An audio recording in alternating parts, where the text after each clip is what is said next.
provide sustainable water. So we're talking about people having enough water to drink, etc., etc. Up until last year, there had never been a hosepipe ban since Rutland Water was built.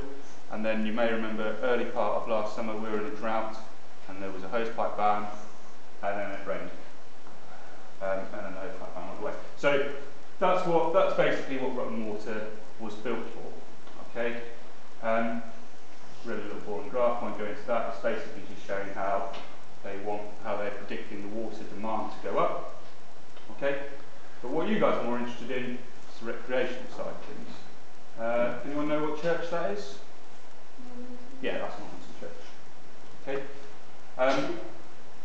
So, when the reservoir was being built, at the time, just before, when they started planning reservoirs, essentially what you could do is you could do what Tata Steel did with Ibrook, and you could just build a reservoir and you could have it for yourself. Okay. 1973 Water Act came in, and basically any reservoirs that were built from that point onwards had to provide public access. Okay, so when Rutland Water was sort of first designed, it was designed as a storage reservoir. They probably didn't even think about giving public access because they got no interest in it. They just wanted to sell water to people. Okay. From 1973 onwards, they had to provide public access, which is why we've got all the recreational things around the reservoir. Of course, that is going to create conflict because you've got people who want to take water out of it, recreation, access, conservation, that sort of thing. So, what recreational infrastructure have we got around the reservoir? Well, that's a map. You're here, okay, and you can see that all sorts of things sprung up. So we've got the Nature Reserve, the Bird Watching Centre, which is this centre that you're in. Nature Reserve all the way down this side, all this green. Various car parks, 2 sailing clubs, okay, Normanton Church, which was a museum, it's now changed use and is now being used as a wedding venue. There's Rutland Bell, we've got visitor centre up the Sykes Lane, fishing, 2 cycling centres, and also down here at Linden, another nature reserve, well, another nature reserve, same nature reserve as this one, but another visitor centre on the nature reserve, okay, children's play areas, that sort of thing, as well as a whole host of other private businesses that have popped up, be they cafes, pubs, people who are taking people on sailing trips on the reservoir, that sort of thing. Okay. All of it's connected by a cycle path, which is this dotted red line, and you can see it goes around Hamilton. Okay.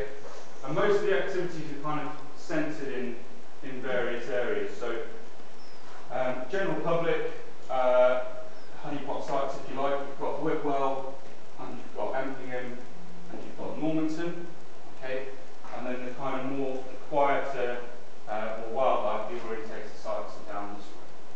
All right, and those are the main car parks. So the main car parks that you've got for getting people in are Whitwell, Empingham, and Normanton, and then you've got the smaller ones at Barnsdale here and Linden, where the nature reserve is for the visitor centre for the Ospreys at Linden.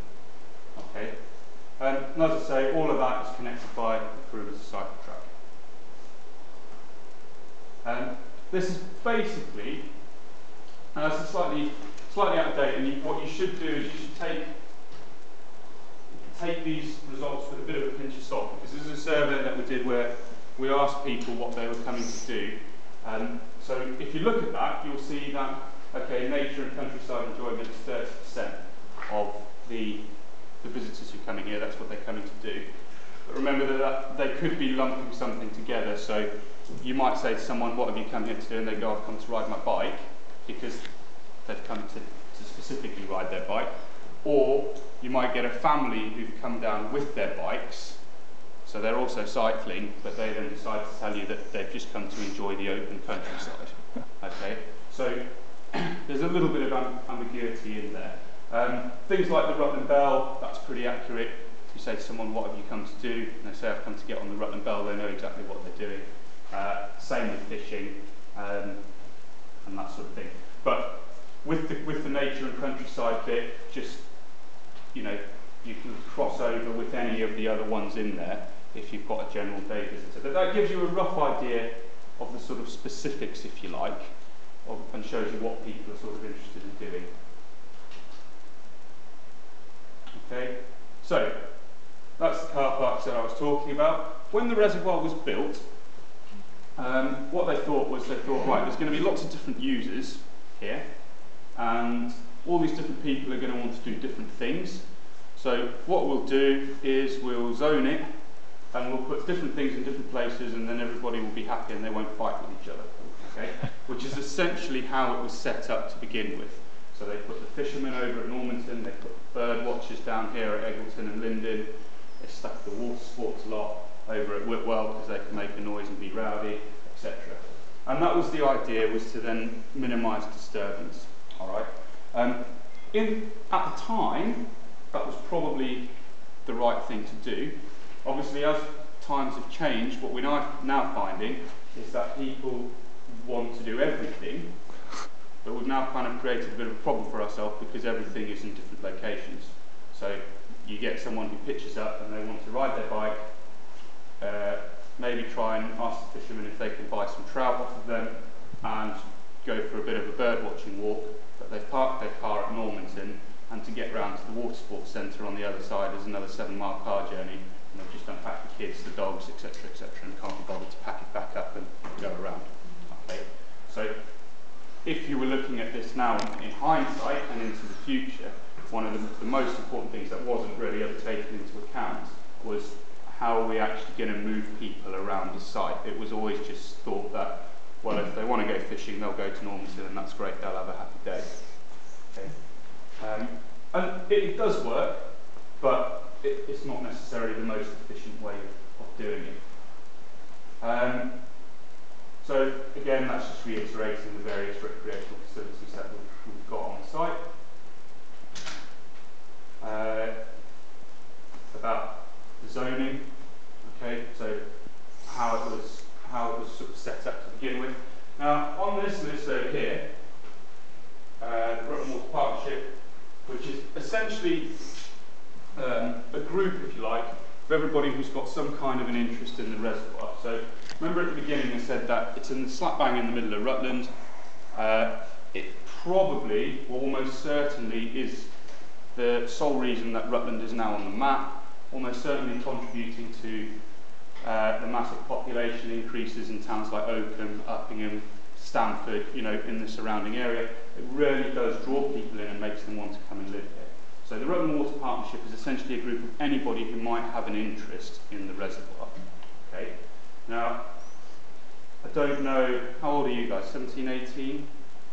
I don't know if any of you have ever been involved in something where you've got lots of groups working with each other who want different things from the same place, whether it be you're trying to organise a ski trip with a bunch of friends, for example, and you all decide that you want to stay in different accommodation because one wants to spend lots of money and the other one wants to spend no money. But as you can imagine, you've got lots of people who want to, they all want different things out of the reservoir, and they all think somebody else should pay for it, essentially. Okay, so there's quite a lot of politics that go into the management of it. The key people, really, are these guys, Natural England. Okay, and Natural England essentially oversee all of the conservation activities that kind of go on in the UK. Now, I'm going to come to it in a minute, but Rutland Water is a designated SSSI, SPA, and Ramsar site. Have you heard of those terms before? Okay, so SSSI stands for Site of Special Scientific Interest. SPA is a Special Protection Area, and Ramsar is the town in Iran where they held a convention once upon a time and came up with a set of guidelines and they designate areas as Ramsar sites if they're a wetland that's internationally important for birds, okay, which Rutland is. So from a conservation point of view, Rutland Water is extremely important and has these 3 designations on it. which can and can't be quite restrictive. Okay, so Natural England are a key partner in this, because essentially, although the reservoir is owned by Anglian Water, if, for example, we turned around and said, well, what we want to do is we want to build a brand new visitor centre, say, we would have to get Natural England's consent to do that. Okay, so they're a key partner in it.